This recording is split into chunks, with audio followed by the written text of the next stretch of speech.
पूना में जो घटना हुई जिसमें एक विधि संघर्षित लड़के ने एक कार चलाते हुए मोटरसाइकिल को एक प्रकार से उस पर बैठे हुए जो दो लोग हैं उनको एक्सीडेंट में वो दोनों मारे गए, उनके साथ एक्सीडेंट किया। और इसके बाद एक बहुत बड़ा पब्लिक आउटरीच भी पूना में हमको देखने को मिला, क्योंकि जिस समय इस लड़के को जुवेनाइल जस्टिस बोर्ड के सामने पेश किया गया तो बोर्ड ने उसमें बहुत ही लीनियंट व्यू लिया और दो लोगों के मरने के बावजूद भी एक प्रकार से केवल 15 दिन का सोशल सर्विस का काम उनको दिया। इससे आउटरीच और बढ़ा। मूल रूप से अगर हम इसको देखें तो पुलिस ने जो एप्लीकेशन मूव की है उस एप्लीकेशन में बहुत साफ शब्दों में कहा है कि ये लड़का 17 साल 8 महीने का है, ये जो क्राइम है ये हीनियस क्राइम है और निर्भया कांड के बाद जुवेनाइल जस्टिस एक्ट में जो चेंजेस आए हैं उसमें 16 साल से ऊपर अगर विधि संघर्षित बालक है लेकिन क्राइम हीनियस है तो उसको एडल्ट करके ट्रीट किया जा सकता है और उसको एडल्ट ट्रीट करना चाहिए। इस प्रकार की एप्लीकेशन मूव की थी। उस एप्लीकेशन को सीन एंड फाइल ऐसा जुवेनाइल जस्टिस बोर्ड ने किया और जो रिमांड की एप्लीकेशन दी थी उस एप्लीकेशन पे ये एक बहुत ही आश्चर्यजनक इस प्रकार का आदेश पारित किया कि मात्र 15 दिनों के लिए वो सोशल सर्विस करे, वो ऐसे लिखे, वो डी एडिक्शन करे। इसके बाद पुलिस ऊपर के कोर्ट में गई थी। ऊपर के कोर्ट ने इसका सीरियस कॉग्निजेंस लिया और ऊपर के कोर्ट ने कहा कि जुवेनाइल जस्टिस एक्ट में इसको रिव्यू करने का अधिकार उनको है, आप रिवीजन एप्लीकेशन वहां फाइल कीजिए और अगर आपको न्याय नहीं मिलता तो आप वापस हमारे पास आइए। उस प्रकार से रिवीजन एप्लीकेशन पुलिस ने फाइल की है,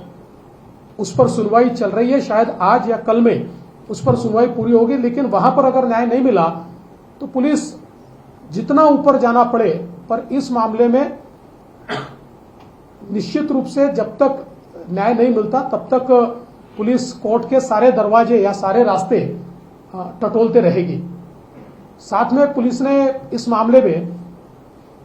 जो जिन्होंने लिकर सर्व की है,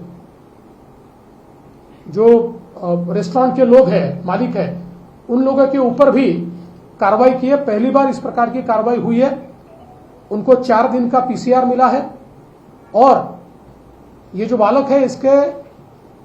जो पिताजी है उनके ऊपर भी एफआईआर की गई है, क्योंकि अपना बेटा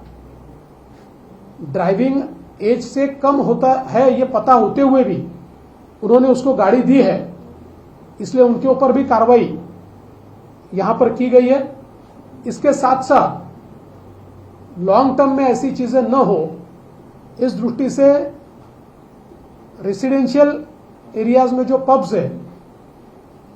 इसको रेगुलेट करना, इसको रिकंसिडर करना, इस बारे में भी कोई पॉलिसी तैयार करने का विचार चल रहा है। साथ में यहां पर लाइसेंसेस जो इश्यू हुए उसके नियमों का पालन होता है या नहीं, पुलिस विभाग, एक्साइज विभाग और महानगर पालिका इनको भी आदेश दिए जा रहे हैं कि वे लोग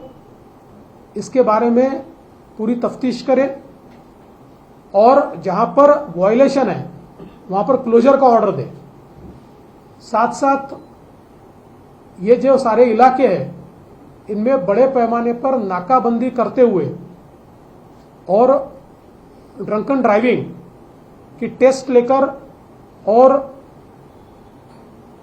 उनको रोकने के लिए एक व्यवस्था बनाने का भी प्रयास ये पुलिस की ओर से किया जाएगा। साथ ही में ये जरूरी है कि जो लोग बार में जाते हैं या इस प्रकार के पब में जाते हैं उनके पास लीगल एज है या नहीं, इसका कोई ना कोई डॉक्यूमेंट ये चेक किया जाना चाहिए। ये होता नहीं है, इसको चेक करने के आदेश भी दिए जा रहे हैं और उनको ये कहा जाएगा कि बाहर सीसीटीवी लगाकर उसको चेक किया जाएगा, ताकि कभी भी पुलिस या कोई भी विभाग, एक्साइज विभाग, ये चेक कर पाएगा कि इस प्रकार से उन्होंने किया है या नहीं किया है। और साथ में ये भी प्रयास होगा कि इस प्रकार की घटनाएं न हो, इस दृष्टि से लॉन्ग टर्म हम लोग कोई व्यवस्थाएं वहां पर कायम करें।